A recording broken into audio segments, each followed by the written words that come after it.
Bismillahirrahmanirrahim. Assalamualaikum warahmatullahi wabarakatuh. Alhamdulillahi rabbil alamin. Wassalatu wassalamu ala ashrafil anbiya'i wal mursalin Sayyidina wa habibina Muhammadin wa ala alihi wa ashabihi ajma'in. Allahumma anfa'na bima 'allamtana wa 'allimna ma yanfa'una warzuqna ilman yanfa'una wa zidna ilma. Subhanaka la ilma lana illa ma 'allamtana innaka antal alimul hakim. Pada kesempatan ini kita melanjutkan pembahasan hadis ahkam dari kitab Bulughul Maram, yakni pada kesempatan ini kita masuk di dalam bab at-tolak. Tolak menurut bahasa adalah al-irsalu wa taroku, yang dalam bahasa kita artinya adalah melepaskan atau meninggalkan. Sementara dalam pengertian istilah syariat atau istilah fikih, talak adalah hillu aqdin nikahi bilafdin shorihin au kinayatin ma'niyah, memutuskan atau terputusnya tali pernikahan yang sah dengan ucapan baik shorih jelas maupun dengan kinayah. Kinayah itu bahasa yang diperhalus atau sindiran, akan tetapi di dalam kajian fikih apabila talak atau cerai dengan bahasa kinayah atau dengan lafadz kinayah itu harus disertakan dengan niat. Sementara apabila menggunakan lafadz yang jelas atau sharih seperti menggunakan lafadz saya talak kamu, saya ceraikan kamu, maka dengan niat ataupun tidak niat maka perceraian itu dikatakan sah atau terjadi. Talak dari aspek bisa dirujuk atau tidaknya, ini ada dua macam. Yang pertama adalah talak raj'i, yang kedua adalah talak bain. Ini kita jelaskan secara ringkas saja karena kita tidak jauh membahas tentang fikihnya, tapi nanti kita tentang hadisnya. Talak raj'i, talak yang bisa dirujuk pada masa iddah. Talak bain adalah talak yang tidak bisa dirujuk. Nah, talak raj'i yaitu talak satu atau talak dua yang belum lewat masa iddah. Masa iddah itu berapa, itu nanti di dalam kajian fikih, silahkan dikaji sendiri. Kemudian talak bain yang tidak bisa dirujuk, ada bain sughra, ada bain kubra. Bain kubra adalah talak yang sudah terjadi 3 kali. Sementara bain sughra adalah talak sebelum dukhul, talak raj'i yang sudah lewat masa iddah.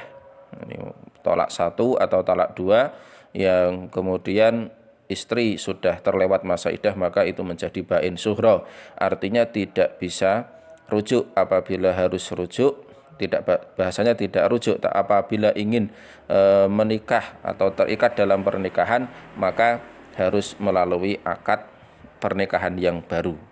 Itu istilahnya bukan rujuk, karena rujuk itu istilah kembali pada masa iddah.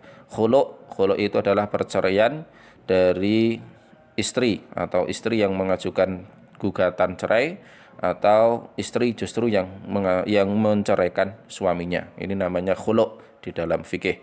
Ada talak kinayah tadi dalam mazhab Hanafiyah, kemudian putusan hakim bukan karena tidak bisa membayar nafkah ataupun mahar. Ini jenis-jenis talak. Di dalam kesempatan ini kita tidak akan membahas banyak hadis, akan tetapi 2 hadis saja sekira sudah cukup, di mana apabila kita membahas tentang hadis perceraian atau talak, itu yang masyhur atau yang sering kita dengar ada hadis inna abghadal halali indallahi at-talaq. Di dalam riwayat lain, abghadul halali indallahi at-talaq. Hadis ini diriwayatkan dari sahabat Ibnu Umar radhiyallahu anha. Nabi bersabda, abghadul halali indallahi at-talaq. Perbuatan halal yang paling dibenci oleh Allah adalah talak atau perceraian. Hadis ini diriwayatkan oleh banyak perawi hadis. Di antaranya adalah Abu Dawud, Ibnu Majah, kemudian Al-Hakim, bahkan Al-Hakim ini mensahihkannya, kemudian Abu Hatim. Sementara Abu Hatim menganggap atau menilai hadis ini irsalah atau mursal. Mursal itu hadis yang tidak sampai pada Nabi, artinya sanadnya itu terputus pada sahabat. Artinya tabi'in langsung qala Rasulullah, bukan an sahabat siapa. Maka Abu Hatim ini menilai hadis ini mursal, sebagaimana Al-Baihaqi. Al-Baihaqi juga menilai mursal. Akan tetapi dalam riwayat dari jalur yang lain, hadis ini bukanlah hadis mursal, justru hadis ini adalah marfu' sebagaimana Hakim, Abu Dawud, dan para perawi yang lain. Sementara para pakar-pakar hadis yang lain menilai bahwasanya hadis ini dhaif bukan dari jalur sanadnya, tapi dari maknanya. Kenapa demikian? Menurut mereka maknanya ini aneh. Kenapa halal tapi kenapa dibenci oleh Allah Subhanahu wa taala? Bahkan yang paling dibenci oleh Allah itu adalah perkara yang halal, yaitu adalah tolak tadi atau perceraian tadi. Maka para ulama-ulama ahlu sunnah menjawab syubhat atau kemuskilan atau kerancuan ini dengan jawaban bahwasanya halal itu pada hakikatnya itu terbagi ke dalam dua bagian. Ada halal yang mahbub itu disukai, ada halal yang mabghud atau makruh, halal tapi tidak disukai, atau halal yang dibenci oleh Allah Subhanahu wa taala. Dan di antara yang dibenci itu adalah perceraian ini. Di dalam fikih kita mengenal hukum, ada wajib, ada sunnah, ada mubah, ada makruh, ada haram. Sunnah dan wajib itu adalah halal yang mahbub, yang disukai oleh Allah. Sementara makruh itu ya halal. Artinya halal itu seandainya seseorang mukallaf, manusia yang sudah dewasa, sudah baligh, berakal itu melakukan perkara yang makruh tadi, secara hukum ya tidak dosa karena halal. Akan tetapi tidak disukai. Tidak disukai itulah dalam bahasa fikih disebut makruh atau mabghud. Maka perceraian atau talak itu adalah sesuatu yang sebenarnya secara hukum halal, akan tetapi dibenci oleh Allah, atau tadi abghadul halal mabghud. Maka hukum asal perceraian itu adalah makruh kalau kita berbicara dalam konteks fikihnya. Kenapa dimakruhkan? Karena di dalam hubungan keluarga atau di dalam berkeluarga itu berlaku surat An-Nisa ayat 19. Wa ashiruhunna bil ma'ruf fa in karihtumuhunna fa asa an takrahu syai'a wa yaj'alallahu fihi khairan katsira. Ini artinya nanti dicek sendiri. Ya, secara umum ayat 19 surat An-Nisa ini menjelaskan perintah untuk menggauli atau bergaul dengan keluarga, atau khususnya dalam ayat ini adalah dengan an-nisa, dengan perempuan-perempuan, dengan istri-istri itu dengan cara yang ma'ruf, dengan cara yang baik.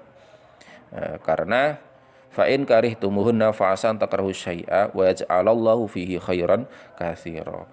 Apabila engkau membenci, maka sebenarnya yang kamu benci itu bisa jadi ada kebaikan. Artinya selama ini kita melihat atau menilai itu dari dasar dzon. Dzon itu prasangka kita. menurut kita buruk, menurut kita tidak baik, atau sebaliknya menurut kita baik. Menurut sebagian orang atau menurut orang istrinya baik, menurut orang istrinya tidak baik, itu kan berdasar pada dzon. Padahal belum tentu apa yang menurut seseorang itu baik itu adalah baik menurut Allah. Bisa jadi yang menurut orang itu tidak baik ternyata justru baik menurut Allah. Pun sebaliknya, bisa jadi yang menurut prasangka seseorang itu tidak baik ternyata baik, atau menurut prasangka seseorang baik ternyata tidak baik. Akan tetapi fikih itu dibangun bukan atas dasar dzon, ya, bukan atas dasar prasangka, tapi berdasar atas dohirnya. Maka ketika seseorang suami itu menilai, ya, menilai dalam prasangkanya kok istrinya itu tidak baik, ya artinya beliau mengesampingkan atau boleh mengesampingkan perintah ma'ruf itu tadi. Sehingga ketika suami menceraikan istri, maka sebenarnya dia mengabaikan sisi perintah untuk berbuat ma'ruf terlebih dahulu kepada istri, atau perintah untuk berprasangka lebih baik kepada istri, atau mendidik istri agar menjadi lebih baik. Apabila kemudian kita kembalikan pada ayat ar-rijalu qawwamuna 'alan nisa, seorang suami itu semestinya menjadi pemimpin bagi istri-istrinya. Maka perceraian itu halal secara hukum, akan tetapi dibenci oleh Allah karena orang yang menceraikan istri itu dianggap tidak, atau istilahnya mengabaikan perintah untuk yang semestinya ma'ruf, atau perintah yang semestinya mendidik istri dari yang tidak baik dalam pandangan dia menjadi lebih baik. Tapi dia lebih memilih untuk memutus hubungan itu tadi, hillu aqdin nikah, memutus hubungan pernikahan itu dengan perceraian. Maka hukumnya halal akan tetapi dibenci. Maka dalam fikih disebut dengan istilah makruh. Ini abghadul halal indallahi at-talaq, atau inna abghadul halali indallahi at-talaq. Ini hadis sangat masyhur, ya. Kemudian hadis yang kedua diriwayatkan dari Abu Hurairah radhiyallahu anhu, qala Rasulullah sallallahu alaihi wasallam, thalathun jidduhunna jiddun wa hasluhunna jiddun, an-nikahu wat talaqu war raj'atu. Dari Abu Hurairah, dia berkata Rasulullah sallallahu alaihi wasallam bersabda, 3 hal yang apabila dikatakan dengan sungguh-sungguh akan jadi sungguh-sungguh, dan apabila dikatakan dengan sendaukuro juga akan jadi sungguh-sungguh, yaitu nikah, talak, dan rujuk. Hadis ini diriwayatkan oleh Imam An-Nasai, kemudian disahihkan oleh Imam Al-Hakim dalam riwayatnya Ibni Atiyy dari riwayat lain tapi dhaif, at-talaq wal itaku wan nikah. Tolak, kemudian itak, memerdekakan budak, dan pernikahan. Akan tetapi yang sahih tadi at-talaq, an-nikah wa talaqu, dan raj'ah, nikah, talak, cerai, dan rujuk. Artinya sungguh-sungguh ya menjadi sungguh-sungguh, sundaguro menjadi sungguh-sungguh. Artinya tetap sah secara hukum fikih. Akad nikah itu kan sakral sebenarnya. Akan tetapi ketika seorang wali dari istri kemudian mengakad nikahkan anaknya kepada salah seorang laki-laki, walaupun itu hanya dengan bahasa yang sendauguro, guyonan, bahasanya guyonan, sekedar lucu-lucuan, kemudian pihak laki-laki ini menerima, atau qabiltu dalam bahasa Arabnya, qabiltu nikahaha, itu sudah sah secara hukum fikih. Maka pernikahan itu tidak boleh dijadikan sendauguro, artinya karena kesakralan tadi harus serius. Karena sendauguro saja ini secara hukum bisa tetap sah. pun demikian dengan talak. Jangan main-main dengan perceraian, jangan main-main dengan kata-kata yang mengandung arti talak atau cerai. Karena meskipun diucapkan dengan guyonan itu, maka terjadilah perceraian itu. Kemudian yang ketiga adalah rujuk tadi kembali tapi di masa iddah. Kalau tidak di masa iddah namanya ya tajdidun nikah. Dalam bahasanya tajdidun nikah, meskipun istilah itu tidak populer di dalam madhab Syafi'i, tapi istilahnya tajdidun nikah itu adalah menikah, ya, memperbarui nikah kepada mantan istri yang sudah lewat masa iddahnya. Tapi kalau masih dalam masa iddah namanya ar-raj'ah atau rujuk. Ketiga hal ini tidak boleh dibuat main-main, artinya karena dengan sendau guru, dengan guyonan saja, maka tetap sah dalam hukum Islam. Maka di masa Khalifah Umar Ibnul Khattab radhiyallahu anhu ini berbeda dengan masa Rasulullah Shallallahu alaihi wasallam. Ketika di zaman Nabi orang mengatakan saya talak kamu, saya talak kamu, saya talak kamu 3 kali dalam satu majelis dan dalam satu waktu, itu masih oleh Nabi dikatakan tolak 1. Meskipun diucapkan 3 kali tapi tetap dianggap talak 1. Namun di masa Umar Ibnul Khattab ini berbeda. Di masa Umar Ibnul Khattab apabila diucapkan 3 kali walaupun dalam satu majelis, dalam satu waktu, tetap itu menjadi tolak 3 kali. Lah talak 3 kali itu nanti sudah bain. Bain itu artinya sudah tidak boleh rujuk. Karena 3 kali itu menjadi talak bain kubro. Kalau hanya 1 kali kemudian masih bisa rujuk, 2 kali masih bisa rujuk. Sehabis masa iddah selesai, tadi tajdidun nikah, memperbarui nikah dengan akad baru, dengan mas kawin baru, dengan wali yang baru. Ini masalah talak. Maka pembelajaran bagi kita, ternyata talak atau perceraian itu adalah hal yang dibenci dalam agama kita. Maka walaupun